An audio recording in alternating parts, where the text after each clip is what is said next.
Technique मैं आपको बता रहा हूँ उस टेक्निक का नाम है SQ3R।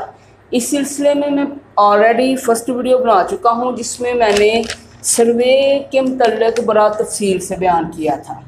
तो आज जो बात करूँगा वो मैं क्वेश्चंस के ऊपर बात करूँगा, क्योंकि अक्सर ख़ास तौर पे जो 10th तक स्टूडेंट हैं उनको ये मसला पेश आता है कि हम क्वेश्चंस कैसे बनाएं। मीन्स कि अगर उनसे कहा जाए जी ये टॉपिक है एक, आपने इसमें से सवाल बनाने हैं, तो उनको समझ नहीं आती कि किस चीज़ को हमने क्वेश्चंस के तौर पर जो है वो बयान करना है।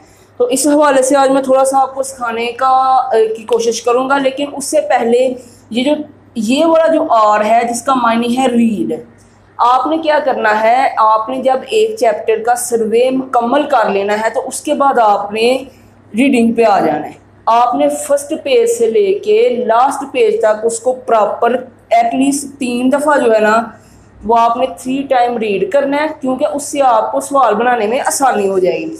अब अगर मैं क्वेश्चंस के ऊपर आ जाऊं, ये जो मेरे पास सेकंड वाला ऑप्शन है क्वेश्चन, तो क्वेश्चन हम कैसे बनाएंगे, ठीक है।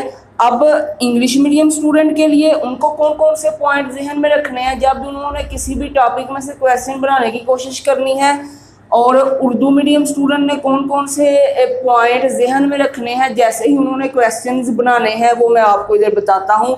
तो सबसे पहले तो जनरल बात करते हैं कि क्वेश्चंस बनाते वक्त आपने कौन से पॉइंट जहन में रखने हैं या कौन से अल्फाज जहन में रखने हैं। तो वो है मेरे पास who, what, when, where, why and how. ये पॉइंट, ये जो अल्फाज हैं ये आपके जहन में होने चाहिए जब भी आपने किसी भी टॉपिक के ऊपर क्वेश्चन बनाने हैं। तो अगर उर्दू मीडियम स्टूडेंट की बात करें तो वो सवाल बनाते वक्त क्या चीज़ें जहन में रखें, उनके जहन में होना चाहिए क्यों, कैसे, कहाँ, क्या, कब, कौन और बयान करें वगैरह। अब ये उर्दू मीडियम स्टूडेंट के लिए है, ये अल्फाज उनके जहन में होने चाहिए। ये इंग्लिश मीडियम स्टूडेंट के, अगर पेपर को मद्देनजर रखते हुए मैं बात करूं तो 3 तरह की चीज़ें हमें पूछी जाती हैं पेपर के अंदर। नंबर 1 पे है शॉर्ट क्वेश्चन, उसके बाद है लॉन्ग क्वेश्चन और फिर है MCQs, ठीक है। अगर उर्दू मीडियम स्टूडेंट की तरफ आ जाएं तो मुख्तसर सवाल हैं, तफसीलन सवाल हैं और MCQ, ये 3 चीज़ें होती हैं जो हमें पेपर में पूछी जाती हैं। अगर तो मैं शॉर्ट क्वेश्चंस की बात करूं तो शॉर्ट क्वेश्चंस बनाते हुए आपने इनमें से कौन से जो वर्ड हैं वो जहन में रखने हैं, वो है हमारे पास व्हाट, हु एंड व्हेन। और अगर लॉन्ग क्वेश्चंस की बात करूं तो वो है राइट, हाउ एंड व्हाई।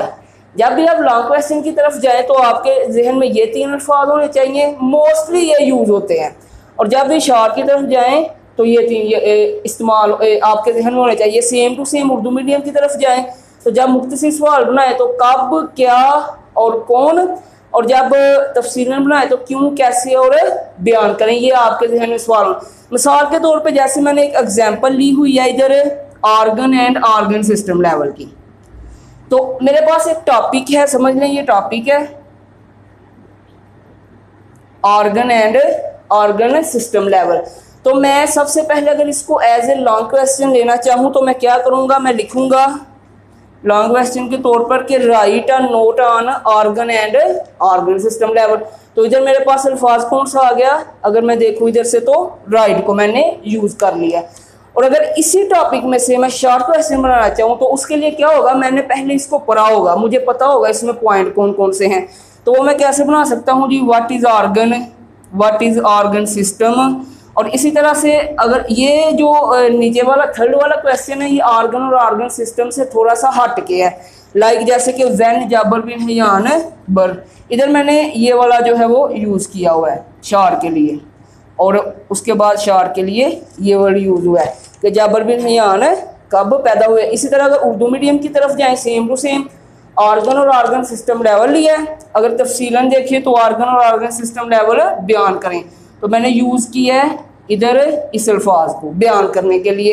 इसी तरह ये डिपेंड करता है टॉपिक किस नोयत का है और उसको किस तरह से बयान किया गया, उस लिहाज से हमने अल्फाज यूज़ करने हैं। इसी तरह अगर मैं बात करूँ मुख्तसर सवाल की तो नीचे देखें तो क्या है जी, ऑर्गन क्या है, ऑर्गन सिस्टम क्या है, ठीक है। और इधर मैं अल्फाज क्या यूज़ कर रहा हूँ, क्या, ये देखें ये वाला मैंने यूज़ किया है सवाल बनाने के लिए। और लास्ट पे क्या है जी, जाबर बिन हियान है कब पैदा हुए, तो ये उर्दू मीडियम और इंग्लिश मीडियम स्टूडेंट दोनों के लिए है। अब जब ये क्वेश्चंस आप बना लेंगे, रीड भी आपने कर लिया, और जो सेकंड वाला आर है ये समझ लें फर्स्ट वाला है, ये सेकंड वाला, ये थर्ड वाला आर। फर्स्ट वाले आर से मुराद है रीड। रीड जब आप एक दफ़ा टॉपिक को कर लेंगे उसके बाद आपके लिए क्वेश्चन बनाना आसान हो जाएगा, और क्वेश्चन फिर आपने इस टेक्निक को इस्तेमाल करते हुए बनाने हैं, ये इंग्लिश मीडियम के लिए और ये उर्दू मीडियम। उसके बाद जो सेकंड वाला आर है वो है रीसाइट या रिकॉर्ड। फिर आपने क्या करना है, जो सेकंड वाला आर है वो है हमारे पास रीसाइट या फिर रिकॉर्ड। इसमें आपने क्या करना है, इसमें आपने जितने भी क्वेश्चन बनाए होंगे उन सब के आपने आंसर जो है वो लिखने हैं,